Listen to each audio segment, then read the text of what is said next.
Toujours au Salon international des vins spiritueux de Québec. Vous savez, je recherche le bonheur. Je pense en avoir trouvé une belle petite parcelle. J'adore les produits de l'érable. Ève, là, tu m'as charmé par tes bouteilles. Je suis contente. La branche, qui est la branche?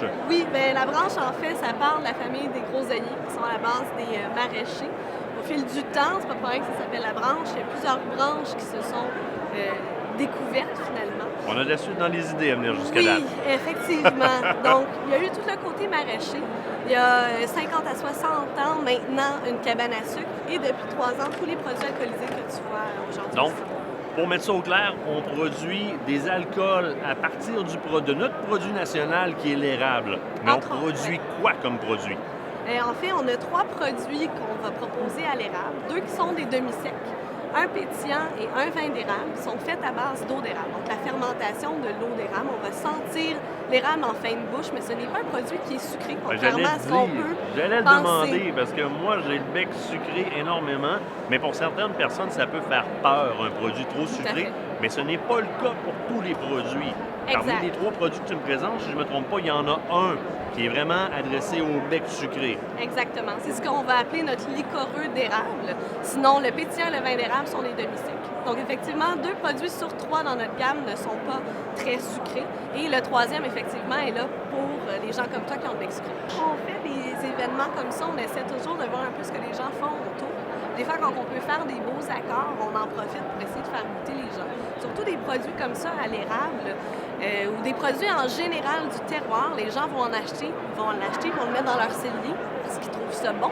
Mais des fois, on oublie un petit peu quand ou comment on peut l'utiliser.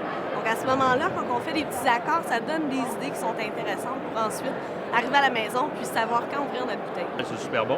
Avec le chocolat, je suis partant. Fais-moi goûter à ça. Ben oui, puis si jamais tu veux aussi d'autres façons de consommer nos produits, sur notre site Internet, on a des cocktails et aussi des recettes pour les repas. Donc, on Génial. a fait les deux. C'est Laurent Godbout qui nous a fait nos recettes pour tout ce qui est de la nourriture. Et c'est Laurence Picard, qui est un mixologue super en vogue ces temps-ci, qui nous a fait nos cocktails. Donc, ça pourrait te donner encore plus d'idées pour consommer les produits. Donc, celui-là, pour le liquoreux, on prend une petite gorgée. Ensuite, on prend une bouchée du chocolat. Il y a un Et gros on morceau se sur le dessus. rince encore la bouche avec le produit. Vous allez voir, là, le chocolat va encore plus prendre d'ampleur. On s'en va faire un accord qui est super intéressant. C'est une autre aventure. C'est une autre aventure. Érable et chocolat, c'est très bon ensemble. Très, très bon. Très bon produit. Bon, nous, ça se développe en plus. Ça continue à se développer, c'est Oui, le fun. tout à fait. Ça amène un autre côté, ça amène un côté boisé qui est intéressant. Je connais pas la recette de ce chocolat-là, mais c'est sûr que c'est un must d'utiliser les deux ensemble. Tu as d'autres produits aussi Oui, qui ne sont pas nécessairement des produits d'érable, mais qui sont des produits qui sont faits par le même producteur. c'est effectivement vrai. Nous, en fait, on est un vigneron.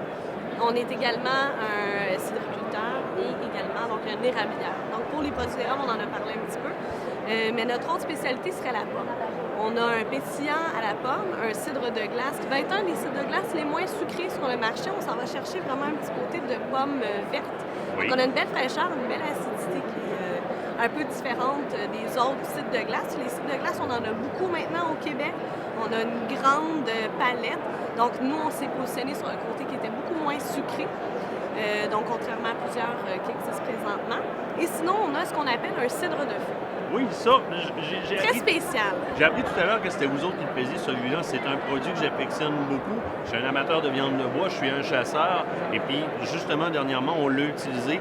Moi, je t'avoue, non seulement après le repas, mais je l'ai débouché avant un peu pour aller déglacer un peu avec ton produit et venir enrober ma pièce de viande avec un petit peu de crème de cuisson. Là. Le petit côté goût de j'oserais dire quasiment de brûlé qui est dans le cidre de feu. C'est normal Vient que tu s'accentuer, retrouves- puis là, il devient là, caramélisé, incroyable. Tu le sers avec, moi.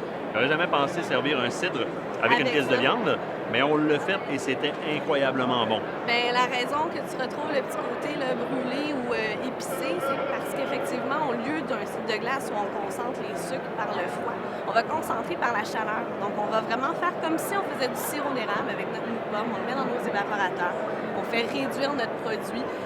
La pomme va finalement bouillir et se caraméliser, le jus de pomme en fait. Et ensuite, on va faire fermenter ça.